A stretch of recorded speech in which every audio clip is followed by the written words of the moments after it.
Inter పరీక్షలలో fail కావడంతో మనస్తాపానికి గురైనటువంటి విద్యార్థిని ఆత్మహత్య చేసుకున్న ఘటన అనకాపల్లి జిల్లా కాకినాడలో చోటు చేసుకుంది. ఇటీవలే ఇంటర్ పరీక్షలు ముగియడంతో ఇంటికి వచ్చినటువంటి విద్యార్థిని ఐశ్వర్య పరీక్షల రిజల్ట్ కోసం ఎదురు చూస్తుంది. ఆ క్రమంలో 2 రోజుల క్రితం ఏపీ వ్యాప్తంగా ఇంటర్ ఫలితాలు కూడా విడుదలయ్యాయి. అయితే ఇంటర్ ఫలితాలలో ఐశ్వర్య ఫెయిల్ కావడంతో మనస్తాపానికి గురై బలవన్మరణానికి పాల్పడినట్లుగా తెలుస్తుంది. దీనికి సంబంధించిన పూర్తి వివరాలు మా ప్రతినిధి లక్ష్మి లైవ్లో అందిస్తారు. లక్ష్మి, ఐశ్వర్య మరణానికి సంబంధించిన అప్డేట్స్ ఏంటి? ఏం జరిగింది ఆ రోజు? ఫెయిల్ అవ్వడం కారణంగానే ఈ రకమైనటువంటి పరిస్థితికి వచ్చిందా? ఇంకేమైనా కారణాలు ఉన్నాయా?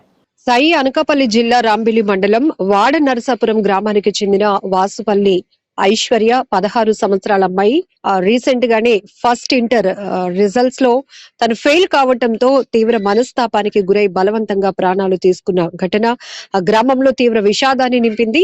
ఐశ్వర్య కాకినాడలోని సిబిఎన్ కాలేజ్ లో చదువుతోంది. ఇంటర్ ఎగ్జామ్స్ రాసిన తర్వాత సెలవుల కోసం కాస్త రిలాక్స్ అవ్వాలి అని చెప్పేసి తన సొంత విలేజ్ కి రావటం జరిగింది.